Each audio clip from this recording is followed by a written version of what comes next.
Hello everyone and welcome back to another video from Webtech Tutorial. In this video, I'm going to show you how to uninstall the RingCentral application on your smartphone. So let's get started right away. First of all, if you need to uninstall the RingCentral application, then there are two different methods.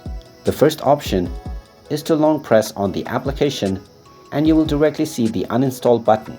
You can simply tap on it and you will be asked whether you are sure that you want to uninstall this app. You can simply tap on the OK button to confirm your action, and then this will uninstall the RingCentral application. The other method is to open up the iOS App Store or the Google Play Store on your device and then simply search for RingCentral.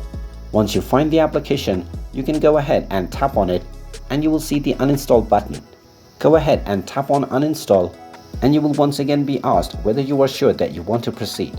Simply go ahead and provide the confirmation and this will uninstall the RingCentral application from your smartphone.